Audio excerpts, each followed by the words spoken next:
Hi there, Crazy Corb here. Thought I'd try to get a little bit more information out to you. I don't know exactly what all I need to say or do because nobody's bothering to comment. I wish you would comment. It would make things so much easier for me. And I don't know which stories to tell because you don't comment. Please comment. Let's see. The best way to explain what's going on in my life is to say not a whole lot. I'm in the process of doing a whole bunch of different things. I would like to be able to try and explain things to you, but I don't know which things you're questioning about. I guess one thing I'd like to set out is that I've lived in Oregon since 1970. That's 47 years. In that time, I spent 27 years as a private investigator paralegal.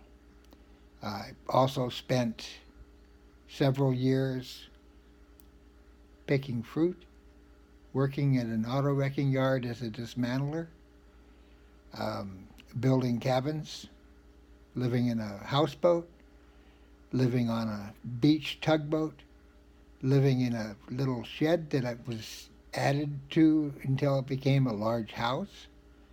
Um, I've survived. In the 60s, once I graduated high school in 1964, I actually became a hippie shortly thereafter. Well, 2 years after, because I enlisted in the Air Force and was rejected because my eyes aren't straight.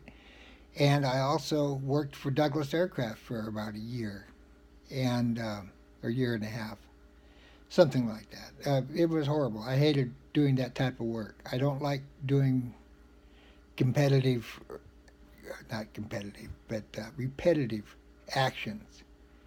I don't do well in a factory setting. I do well with people, one on one on five, 1 on 10, something like that. But I do best when I'm just being myself. I can sell things, but generally, I'm not one of these people that likes to force something on somebody. So if it's not something that you wanted in the first place, I probably would never have talked to you about it. I sold Amway at one point. Well, not the precursor to Amway was Neutralite, and that's what I sold. Neutralite and some of their soap and like that, their vitamins and minerals. As a hippie, I was a hippie. I was a pot smoking, LSD taking happy hippie, and I did that for many years.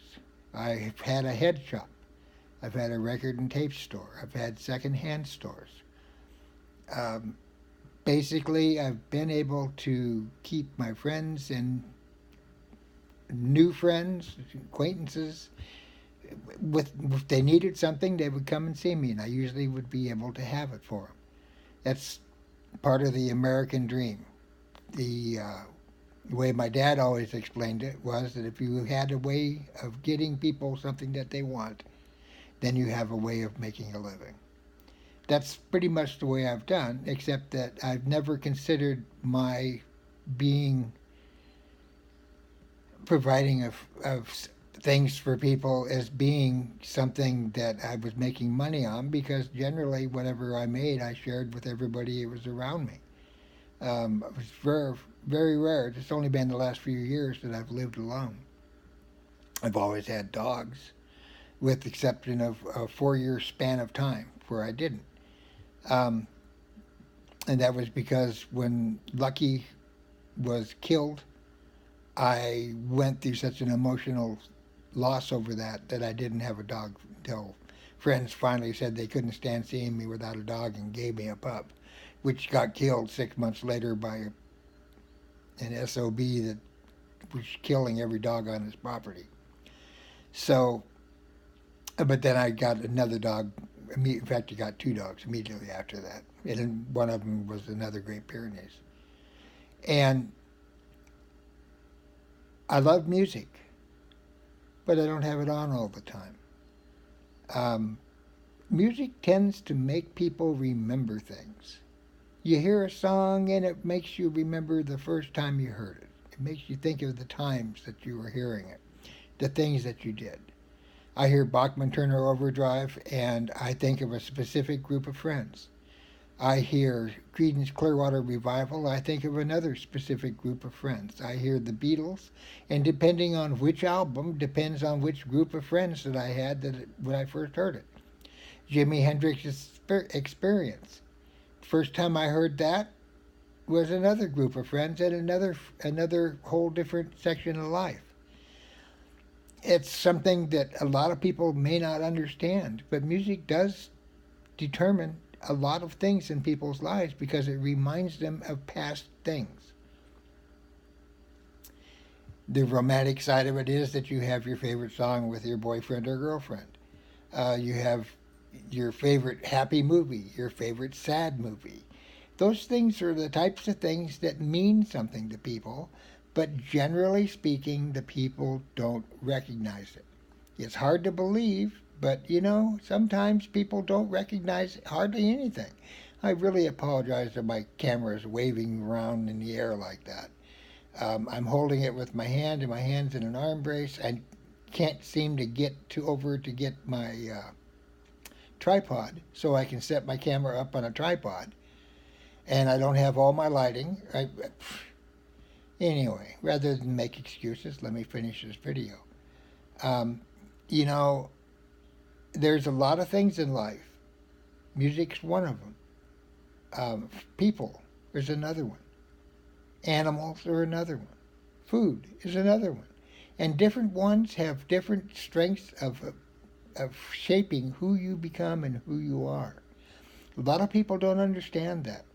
One of the reasons that I like talking to people is I like exchanging ideas, and I like to exchange my past and people that I've known.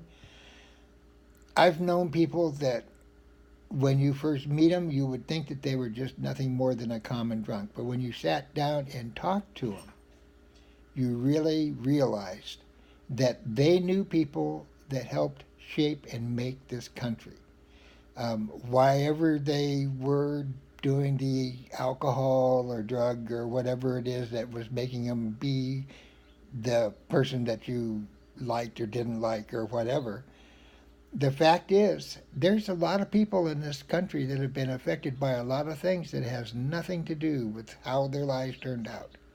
There are a lot of people that their lives have not turned out right because of what they did, what they do. I've known people that have thrown away careers on alcohol. Alcohol is a far worse drug than anything other than an opiate. Um, and while I do speak strongly against opiates, such as heroin and things like that, I used morphine for years for pain control. So everything is substantial, but it also comes into the realm of why and how. So then we can't think of the word to describe it right this second. But the fact is, who you are is determined by what you've done, who you've known, and what attention you paid at the time when you were doing things. And I know that a lot of people say that I'm not looking at them when I talk to them. Well, I'm looking at the lens right now. I'm looking at my photo face now. That difference makes a huge difference. But I am talking to you if you're watching this video. I would hope that everybody would say something. If you like the video, fine. I'm trying to share with you experiences that I've had. I'd like to share them before I die. That's why I write. But most people don't seem to read anymore. Now they just do electronics. Okay? I'm here doing electronics. I'm hoping to reach you. Please, reach out and reach me. Talk to me. Help me. I'm trying to help Ben. Ben's a new life coming onto the scene. I'm hoping that I can help him do and become many things. To many people, that means that I'm trying to help him be successful. He doesn't care about success. What he cares about are animals. He wants you to learn how to treat and how to take care of animals. And he's doing that mostly by keeping and training and being with animals. his bedroom is like being in a zoo. So I don't know how else to phrase this. Please reach out. Please become part of what I'm trying to do. Be a part of America. Be a part of the world. Just be.